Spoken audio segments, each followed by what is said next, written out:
Good morning students. आपका मैं फिर से स्वागत करता हूं अपने यूट्यूब चैनल वीर फिजिक्स क्लासेस में। आज हम बात करेंगे क्लास 12 की फिजिक्स का फर्स्ट यूनिट का फर्स्ट चैप्टर। यूनिट का जो नाम है वो इलेक्ट्रोस्टैटिक्स है।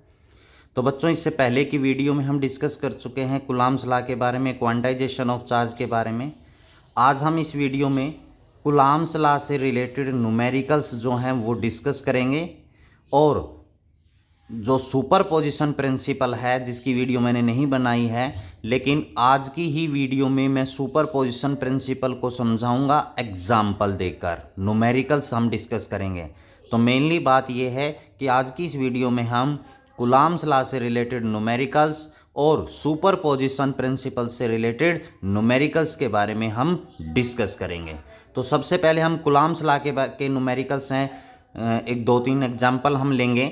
तो जैसे हमारे पास पहला एग्जाम्पल यहाँ पर है, न्यूमेरिकल है कि two charged particles having a charge this one 2.0 into 10⁻⁸ coulomb. तो यानी इसका जो सॉल्यूशन, न्यूमेरिकल्स में हमेशा ये ध्यान रखना है, बार बार स्टेटमेंट को कंप्लीट नहीं पढ़ने की ज़रूरत है। सबसे पहले स्टेप बाय स्टेप आप पढ़ते जाइए। कह रहा है कि टू चार्ज हैं, पार्टिकल्स हैं। जैसे एक Q1 चार्ज है, पार्टिकल है जिसके ऊपर चार्ज 2.0 इंटू 10⁻⁸ कूलाम है। दूसरा जो चार्ज पार्टिकल है उसके ऊपर भी यही चार्ज है 2.0 इंटू 10⁻⁸ कूलाम। यही बात का है। ईच आर, ये जो दोनों चार्जेज हैं, are joined by a insulating strength of length 1 metre. तो जैसे हमने सॉल्यूशन में किया था कि यहाँ पर जो आर है वो कितना है, 1 मीटर है। क्लियर? कहने का मतलब है एक पॉइंट चार्ज यहाँ पर है, एक पॉइंट चार्ज यहाँ पर है। ये Q1 चार्ज है, ये Q2 चार्ज है। दोनों एक स्ट्रिंग से बंधे हुए हैं, इंसुलेटिंग स्ट्रिंग मतलब रस्सी से, और इनके बीच में जो डिस्टेंस है, यानी वो जितनी रस्सी से बंधे हुए हैं वो रस्सी की लेंथ कितनी है, 1 मीटर है। Clear? Current the system is kept on a smooth horizontal table. जैसे ये हमारे पास व्हाइट बोर्ड है, ये भी एक स्मूथ है, तो इसके ऊपर हमने दोनों चार्ज रख दिए, इंसुलेटिंग स्ट्रिंग से रख दिए टेबल पर हॉरिजेंटली। हॉरिजेंटली ऐसे होता है, वर्टिकली ऐसे होता है, हॉरिजेंटली रख दिया। कह रहा है find the tension in the string. जो ये स्ट्रिंग है, रस्सी है, इसके अंदर आपने कितना टेंशन आएगा, खिंचाव कितना आएगा। तो बच्चों दोनों चार्जेस हैं, सेम साइन के हैं, तो दोनों में क्या होगा, रिपल्सन, मतलब दोनों चार्ज दूर जाना चाहेंगे, ऐसे रिपेल करेंगे। तो रिपेल करेंगे तो स्ट्रिंग के अंदर क्या आएगा, टेंशन आएगा, खिंचाव आएगा, वो निकालना है। और टेंशन का मतलब यहाँ पर आपके पास क्या है, फोर्स। एक प्रकार से क्या निकालना है, फोर्स निकालना है। तो जितना फोर्स होगा उतनी क्या आएगी, इसके अंदर रस्सी के अंदर टेंशन आएगा, खिंचाव आएगा। इसलिए कुछ इसमें थोड़ा सा अलग दिया गया है। सिंपल न्यूमेरिकल में तो आपको पता है कैसे फॉर्मूला है उसका यूज करना है। तो टेंशन मतलब फोर्स है, वो आपने निकालना है। तो यहाँ पर आप लिखेंगे, सबसे पहले फॉर्मूला का लिखें, कूलाम फोर्स है वो, इनके बीच में इलेक्ट्रोस्टैटिक फोर्स का फार्मूला होता है F, that is equal to 1/4πε0 Q1 Q2 divided by R square. ये इलेक्ट्रोस्टैटिक फोर्स है, कूलाम्स लॉ है। क्लियर? तो यहाँ पर आपके पास इनकी हमने टेंशन निकालना है, मतलब F आपने निकालना है। तो 1/4πε0 की वैल्यू आपको न्यूमेरिकली बताई हुई है, 9 इंटू 10⁹9। Q1 Q2 दोनों चार्जेस कितने हैं, ये हैं, मतलब 2.0 इंटू 10⁻⁸ इनका स्क्वायर है, कर दो। चाहे आप ऐसे भी लिख सकते हैं 2 इंटू 10⁻⁸ डिवाइडेड बाय R कितना है, 1 मीटर, तो इसका क्या हो जाएगा, स्क्वायर। क्लियर? बिल्कुल सिंपल तरीके से। तो यहाँ पर आपके पास देखिए 2 मल्टीप्लाई बाय 2 कितना आ गया, 4 मल्टीप्लाई बाय 9 36 इंटू, देखिए अब पावर को एडजस्ट करते हैं। ये 10 की पावर प्लस में 9 है, ये 10 की पावर माइनस में है, तो इसलिए बेस बराबर है तो पावर ऐड हो जाती है। तो ये आ जाएगा -16 डिवाइडेड बाय 1 का स्क्वायर करेंगे तो 1 आएगा। 36 इंटू, अब ये बेस बराबर है, ये भी यहाँ भी आप डायरेक्ट कर सकते हैं, लेकिन माइनस माइनस के जोड़ दिए, प्लस प्लस के। तो अब यहाँ पर देखिए बेस बराबर है, पावर जुड़ेंगी, तो ये माइनस का है, ये प्लस का है, तो कितने बचेंगे, 10 की पावर माइनस में आएगी। और माइनस में कितनी आएगी, 7 आएगी। क्लियर। तो ये क्या हो गया, 36 इंटू 10⁻⁻7। इसको आप यहीं पर भी छोड़ सकते हैं, इतना न्यूटन है, टेंशन लगेगा। या आप इसको 3.6 इंटू 10⁻⁻6 न्यूटन भी लिख सकते हैं। क्लियर हो गया। तो यही जो फोर्स है वो यहाँ पर, या टेंशन जो है वो स्ट्रिंग के में लगेगी, क्योंकि ये दोनों क्या करेंगे, रिपेल करेंगे। अगर अट्रैक्ट करेंगे तो स्ट्रिंग के अंदर टेंशन नहीं आता। अगर आप कहेंगे जी अपोजिट साइन के होते तो वो क्या करते, अट्रैक्ट, तो टेंशन नहीं आता। क्लियर। तो यहाँ पर आपके पास ये है न्यूमेरिकल, एक सिंपल न्यूमेरिकल है, थोड़ा सा इसमें टेंशन दिया हुआ था इसलिए मैंने आपको यहाँ पर डिस्कस किया है। बाकी जो इससे रिलेटेड, जो कुलाम्स लॉ है उससे रिलेटेड न्यूमेरिकल्स में, जो सिंपल न्यूमेरिकल्स होते हैं उनमें आपसे एफ दिया मिल सकता है, इसकी वैल्यू आपको पता ही है। यहाँ से आर की वैल्यू आपसे निकलवा सकता है कि दोनों चार्जेस के बीच में कितनी डिस्टेंस होगी कि फोर्स है वो 10 न्यूटन लगे। फॉर एग्जांपल बता रहा हूँ, तो कितना आर है वो कितना होगा, तो इसी न्यूमेरिकल का आपने यूज़ करना है। हो सकता है चार्ज की वैल्यू है वो आपसे पूछ ले। क्लियर। तो यहाँ से सिंपल इस न्यूमेरिकल से, इस फॉर्मूले से का यूज़ करके आप निकाल सकते हैं। क्लियर। आइए अब हम दूसरे न्यूमेरिकल के बारे में डिस्कस करते हैं, इसी कुलाम्स लॉ के बारे में, थोड़ा सा जो अलग है। आइए बच्चों, अब हम डिस्कस करते हैं सेकंड न्यूमेरिकल के बारे में, जो कि एक डिफरेंट टाइप से हैं कुलाम्स लॉ से रिलेटेड। देखिए, कह रहा है कि 2 इलेक्ट्रॉन्स, 2 इलेक्ट्रॉन्स हैं and A positive charge Q, यानी हमारे पास 2 इलेक्ट्रॉन हैं और एक पॉजिटिव चार्ज क्या है, Q है, are held along a straight line. क्या मतलब, एक स्ट्रेट लाइन के अलोंग है। तो हम इसको देखिए, मैंने कहा है पहले एक लाइन पढ़िए, फिर उसका सॉल्यूशन करिए, फिर नेक्स्ट पढ़िए। तो यहाँ पर हमारे पास क्या है, 2 इलेक्ट्रॉन है, दोनों एक लाइन के अलोंग है। देखो लिख रखा है स्ट्रेट लाइन। तो यहाँ पर एक -e इलेक्ट्रॉन है, यहाँ पर भी -e इलेक्ट्रॉन है, इलेक्ट्रॉन के ऊपर नेगेटिव चार्ज होता है, और इनके एक पॉजिटिव चार्ज है, हेल्ड है। ठीक है, यहां पर इन्हीं के बीच में। Eight what position and for what value of Q will be the system be in equilibrium, कि जैसे हमारे पास किस वैल्यू के होगी और पोजीशन क्या होगी जिसमें ये क्या रहेगा, इक्विलिब्रियम में रहेगा। तो बच्चों दोनों चार्जेस कैसे हैं, सेम है। तो इक्विलिब्रियम में कब हो सकते हैं, जब ये पॉजिटिव चार्ज जो है वो सेंटर में रखा हुआ हो। ये ए पॉइंट है, ये बी पॉइंट है, ये ओ पॉइंट है। क्लियर। कह रहा है are held along straight line at what position, यानी पोजीशन क्या होगी, for what value of Q will be the system in equilibrium. तो बच्चों दोनों इलेक्ट्रॉन हैं, चार्ज सेम है, तो इस Q को कहां पर रखना है, सेंटर में। कहां रखना है, सेंटर में। अगर ये 2 चार्जेस हैं, एक की वैल्यू कम एक की ज्यादा होती, तब हम R की वैल्यू कैलकुलेट करते, वही कूलम्ब्स लॉ से। क्लियर। तो यहां पर आपके पास दोनों हैं, इक्विलिब्रियम में होंगे, कब, जब यह सेंटर में होगा।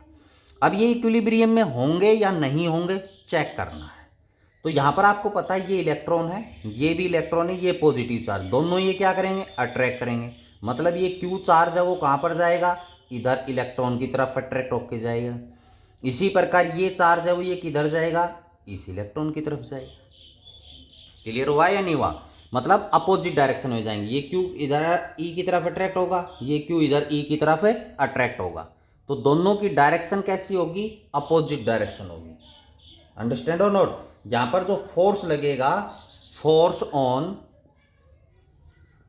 ऑन Q, यानी जो ये प्लस Q है, due to 2 electrons being equal and opposite. दोनों क्या होंगे, इक्वल एंड अपोजिट। तो इक्वल और अपोजिट होंगे, दोनों क्या कर देंगे, कैंसिल आउट ईच अदर, एक दूसरे को क्या कर देंगे, कैंसिल। तो यहां पर मैं लिख देता हूं cancel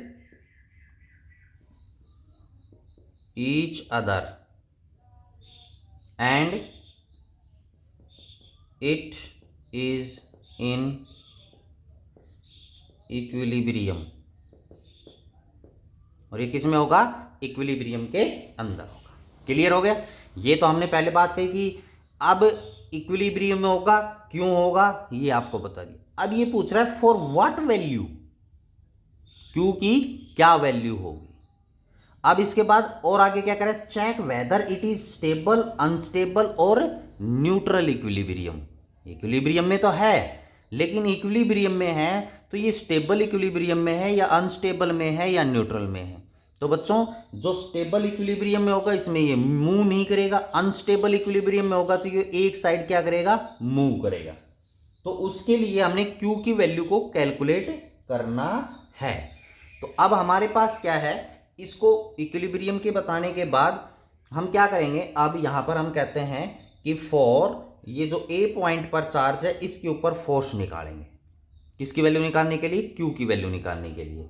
force on A due to this electron and due to this charge. तो यहां पर देखिए force on E electron at point A due to electron at point B। तो B पॉइंट पर की वजह से जो इलेक्ट्रॉन उसके ऊपर फोर्स है वो किसके बराबर होगा? F इज इक्वल टू 1/4πε0 इसके बीच में। तो यहां पर Q1 भी इलेक्ट्रॉन है, Q2 भी क्या है? दूसरा। इसके बीच में निकाल रहे हैं, डिवाइडेड बाय आर स्क्वायर। तो इन दोनों के बीच की डिस्टेंस है उसको क्या मान लेते हैं? x।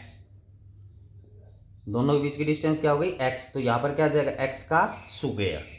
क्लियर? अब फोर्स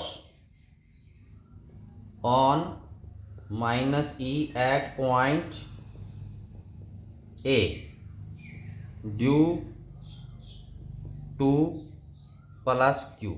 इस +Q की वजह से इसके ऊपर जो फोर्स होगा F that is equal to 1/4πε0 -E। इसके ऊपर है इलेक्ट्रॉन और दूसरा क्या है? Q पॉजिटिव चार्ज है। इनके बीच की डिस्टेंस लेनी है, यहां से यहां तक की डिस्टेंस लेनी है। तो ये हाफ में है तो ये क्या हो जाएगा? x/2 का होल स्क्वायर। x/2 का होल स्क्वायर। क्लियर? ये दोनों फोर्स में आ गए। अब ये जो इक्विलिब्रियम में होंगे तो this force plus this force is equal to 0। किसके बराबर होगा? 0 के बराबर होगा। यानी ये फोर्स इस A पॉइंट पर इसकी वजह से भी और इस इलेक्ट्रॉन की वजह से भी किसके बराबर होगा? 0 के।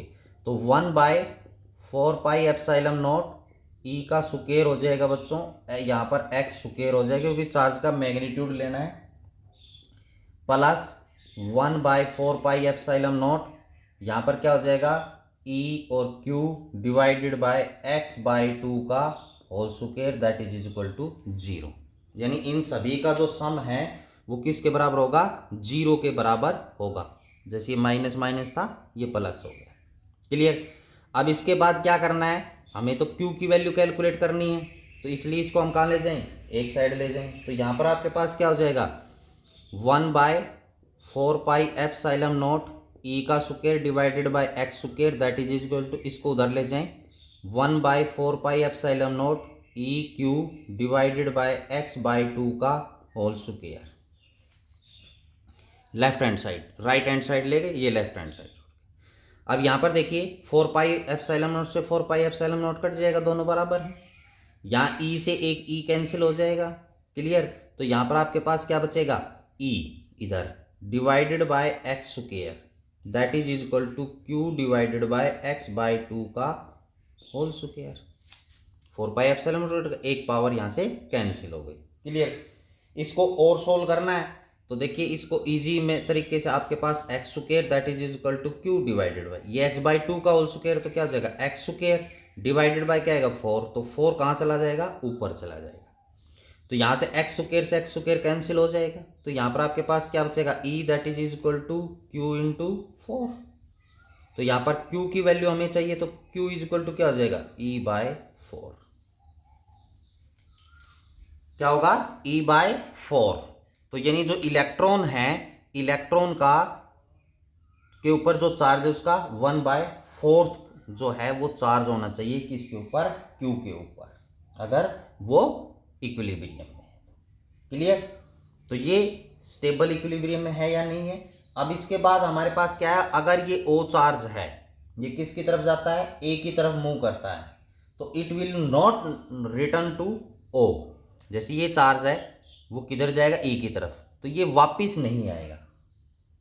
क्लियर? और ये कंटिन्यूसली जो है वो A की तरफ क्या करता रहेगा, मूव करता रहेगा।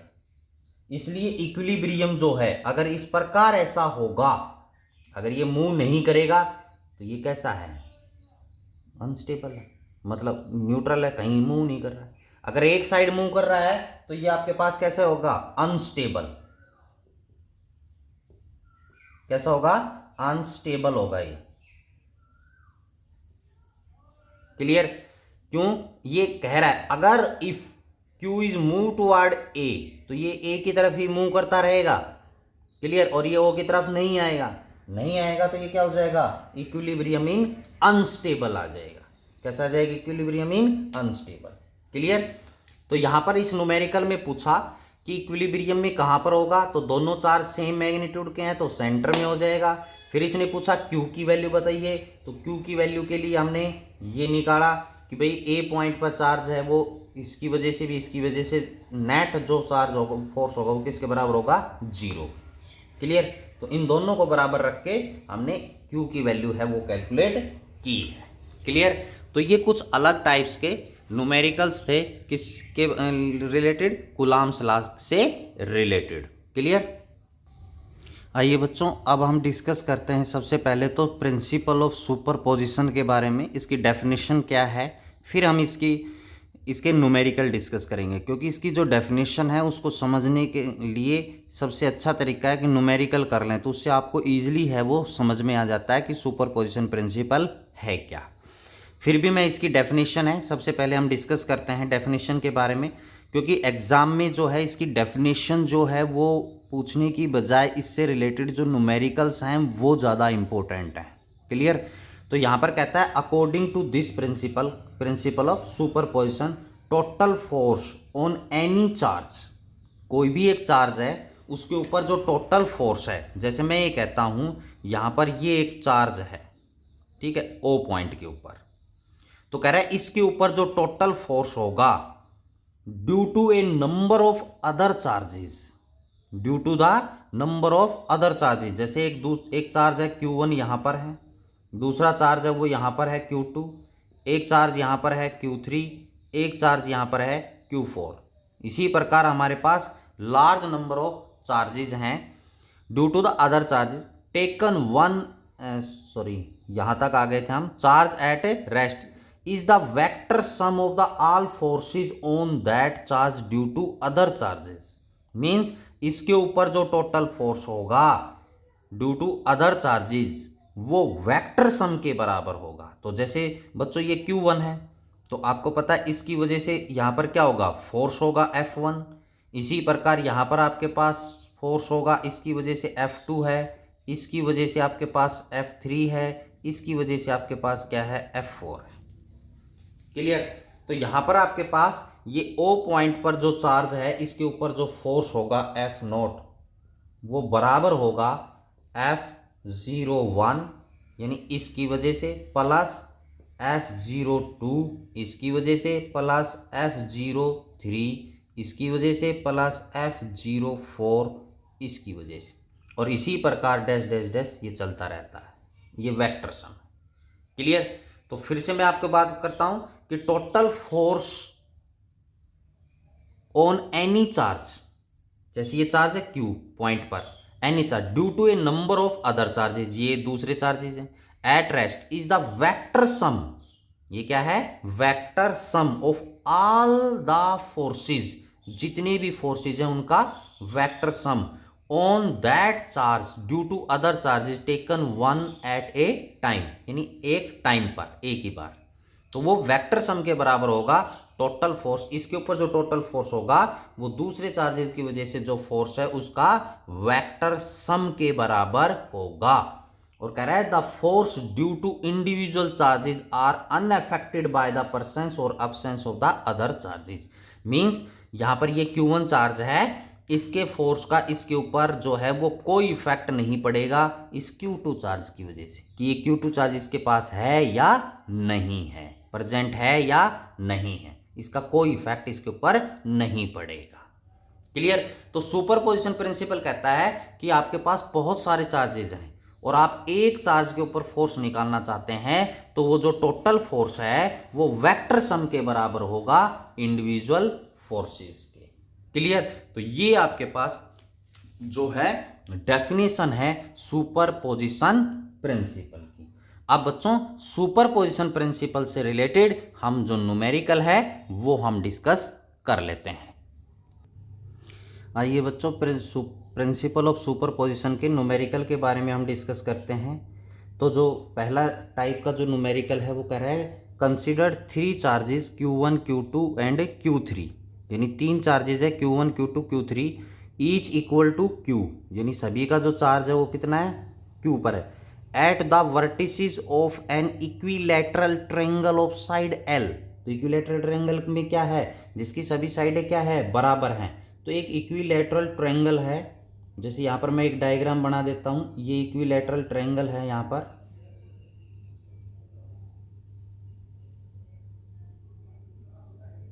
जिसकी सभी साइड है वो किसके बराबर है L के। जैसे ये साइड भी L है, ये साइड भी L है, ये साइड भी L है। क्लियर। तो इसकी जो वर्टिसेस पॉइंट है, जैसे ये यहाँ पर आपके पास क्या रखा हुआ A पॉइंट है, तो जिसके ऊपर Q1 चार्ज रखा है जो कि किसके बराबर है Q के बराबर है। लाइकवाइज यहाँ पर आपके पास ये Q2 चार्ज है जो कि किसके बराबर है Q के, यहाँ पर Q3 चार्ज है जो कि किसके बराबर है Q के।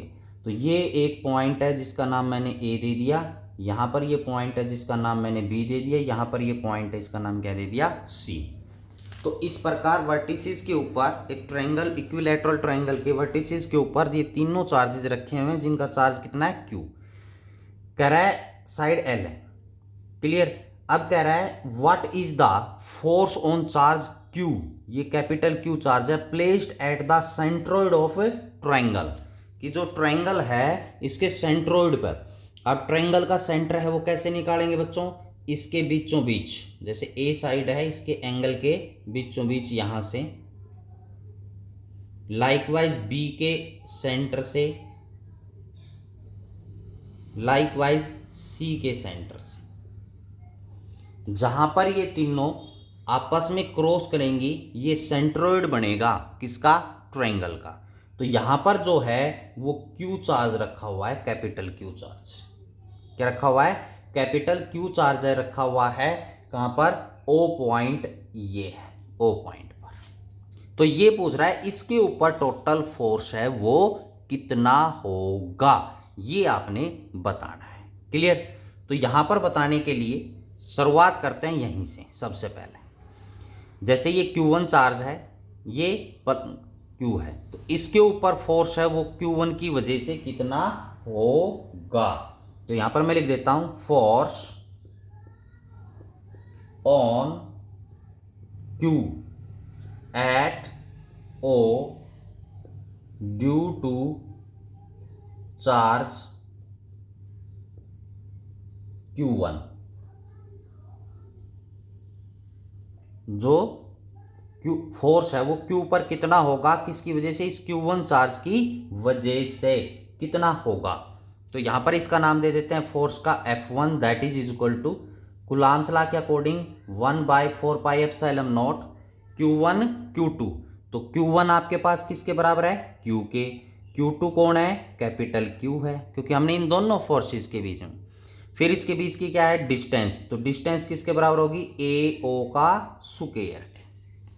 दोनों चार्जेस के बीच की क्या होती है डिस्टेंस, इसके बीच की डिस्टेंस कितनी है AO।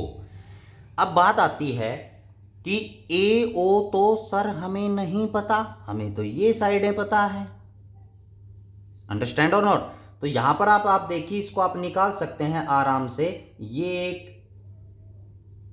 परपेंडिकुलर हो जाएगा, यहां से हाफ में हाफ जाएगा ये। क्लियर। तो यहां से हमारे पास क्या है, एक परपेंडिकुलर ड्रॉ कर दिया A, और ये पॉइंट हो गया आपके पास डी, यानी ए डी एक परपेंडिकुलर ड्रॉ कर दिया। तो यहां पर एक ये ट्रायंगल हो गई ए डी सी। कौन सी ट्रायंगल हो गई? A D C. तो यहां से आपके पास यहां पर लिख देता हूं from triangle A D C से कोस थीटा निकाल लीजिए। कोस थीटा किसके बराबर होता है? Base upon hypotenuse. बेस कौन है? डीसी। बेस कौन है? डीसी है। अपॉन हाइपोटेन्यूज कौन है? यहां पर आपके पास क्या हो जाएगा? ए सी हो जाएगा। क्या हो जाएगा? A C. Clear? Cos theta किसके बराबर हो गया? Base upon hypotenuse. तो बच्चों ये बेस है ना, ये गलती से लिख दिया, ये ए डी बेस आएगा। A D base, base upon hypotenuse मतलब ए सी। क्लियर? जी आप ये ट्रायंगल भी ले सकते हैं। तो यहां से आपके पास किसके बराबर आएगा? A D. A D is equal to किसके बराबर हो जाएगा? A C cos theta. तो यहां पर A D is equal to A D is equal to A C. A C किसके बराबर है? एल कॉस थीटा कितनी डिग्री है? 30 डिग्री। थीटा यहाँ पर कितना आएगा? 30 डिग्री। तो cos 30 की वैल्यू लिखेंगे तो यहाँ पर आपके पास L cos 30 की वैल्यू कितनी होती है? √3/2। तो यहाँ पर AD की वैल्यू किसके बराबर आ गई? L √3/2 के बराबर आ गई। क्लियर? अब आपके पास ये जो AO है, सेंटर से इनकी जो डिस्टेंस होगी, BO है, OC है, ये चाहिएगी, ये होगी आपके पास जैसे AO किसके बराबर होगी? 2/3 ऑफ AD। 2/3 of AD। ठीक है, तो AD आपके पास है उसका 2/3, ये आपने लेना है। तो यहां पर आपके पास क्या हो जाएगा?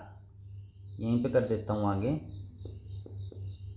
1/4πε0 Q capital Q divided bye AO।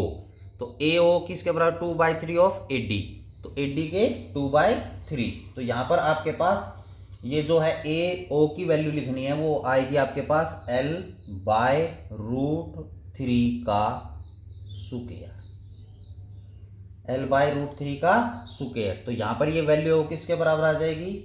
आपके पास √3 है, इसका स्क्वायर करेंगे तो क्या आ जाएगा? 3। तो 3 कहाँ चला जाएगा? ऊपर। तो 3Q capital Q divided bye नीचे क्या बच जाएगा? 4πε0 और L का स्क्वायर। और L का क्या हो जाएगा? स्क्वायर। क्लियर हो गई? कोई प्रॉब्लम? F1 समझ में आ गया? ये यहां से हमने इसकी वैल्यू निकालनी थी, तो इस प्रकार cos थीटा का यूज किया है। बेस अपॉन हाइपोटेन्यूज, बेस ये पर है आपके पास, इसके ऊपर परपेंडिकुलर डाला है हमने BC के ऊपर। तो क्लियर? तो यहां पर आपके पास क्या आ जाएगा? ये हो गया। अब इसके बाद आपके पास क्या है? Force on Q at O due to charge Q2। ठीक है, Q2 चार्ज की वजह से निकालेंगे। तो उसके लिए भी आपके पास F2 force is equal to कितना आएगा? 1/4πε0 Q capital Q divided by क्या हो जाएगा? BO किसके बराबर आएगा? यही आएगा L/√3 का स्क्वायर। तो ये आ जाएगा 1/4πε0 3 small Q capital Q divided bye L square. Clear? ये F2 फोर्स आ जाएगा। लाइकवाइज यहां पर आपके पास, यहां पर लिख देता हूं बार बार लिखने की, लाइकवाइज F3 फोर्स होगा आपका ये इसके पे ऊपर। तो इसकी भी वैल्यू वही आएगी 3Q capital Q divided by 4πε0 L का स्क्वायर। क्लियर होगी? अब यहां पर मैं आपको वेक्टर, अब हमें तो टोटल फोर्स निकालना है। ये F1 आ गया, F2 आ गया, F3 आ गया। तो F1 है वो किधर होगा? क्योंकि ये Q प्लस का है, ये भी प्लस का है, तो दोनों में क्या होगा? रिपल्सन। तो रिपल्सन होगा तो बच्चों ये चार्ज जो है वो आपका इधर आएगा, रिपेल होगा। तो ये फोर्स क्या हो जाएगा? F1। लाइकवाइज ये सेकंड चार्ज है, इसके ये भी क्या करेगा? रिपेल करेगा। तो ये किधर आएगा आपके पास? F2 इधर आएगा। इसी प्रकार F3 जो है वो इधर जाएगा। क्लियर? F2 F1 कहाँ आएगा, नीचे, F2 किधर जाएगा, इधर, F3 कहाँ जाएगा, इधर जाएगा। अब आपने +1 में वेक्टर्स पढ़े हुए हैं, क्या पढ़ा हुआ है, वेक्टर के, क्लियर। तो यहां पर वेक्टर का यूज करना है, तो F2 और F3 देखिए, क्लियर। F2 और F3 क्या है, दोनों के बीच में कितने डिग्री का एंगल बनेगा, 120 का। कितने का बनेगा, 120। तो parallelogram law of vector addition से आप इसको सोल्व कर सकते हैं। तो यहां पर आप लिख सकते हैं एंगल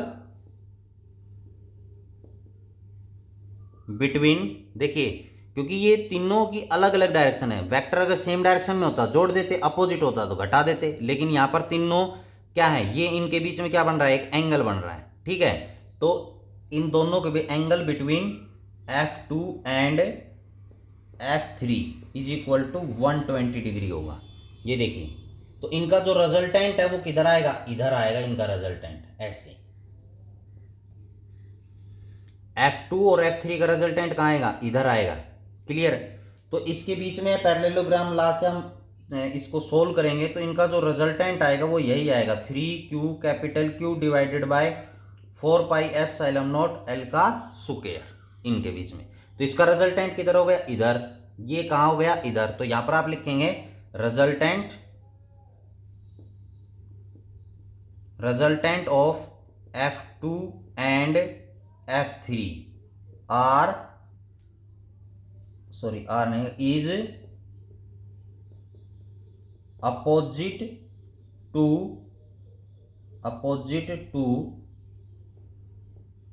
F1 के क्या होगा, अपोजिट होगा। तो यहां पर नेट फोर्स टोटल कैसे निकालेंगे, टोटल निकालेंगे 3Q capital Q divided by 4πε0 L का square minus 3Q capital Q divided by 4πε0 L का स्क्वायर। तो यहां पर कितना आ जाएगा, 0, क्योंकि दोनों क्या है, बराबर। तो इसलिए यहां पर जो नेट फोर्स होगा Q के ऊपर वो किसके बराबर होगा, 0 के बराबर होगा। किसके बराबर होगा, 0 के बराबर, क्लियर। तो इस प्रकार ये सुपरपोजिशन प्रिंसिपल है कि भाई ये यहां पर के ऊपर टोटल फोर्स निकालना है, तो इन सभी का वेक्टर सम होगा। तो सेम डायरेक्शन में है तो सीधा जुड़ जाएगा, अपोजिट घट जाएगा, लेकिन यहां पर एंगल बनाएंगे तो +1 में आपने वेक्टर का सीखा हुआ है, तो उसी हिसाब से इसको क्या करना है, सोल्व। तो ये न्यूमेरिकल था, प्रिंसिपल ऑफ सुपरपोजिशन प्रिंसिपल से रिलेटेड। तो आज की इस वीडियो में इतना ही। Thank you and have a nice day. फिर मिलते हैं नेक्स्ट वीडियो के साथ, तब तक के लिए गुड बाय।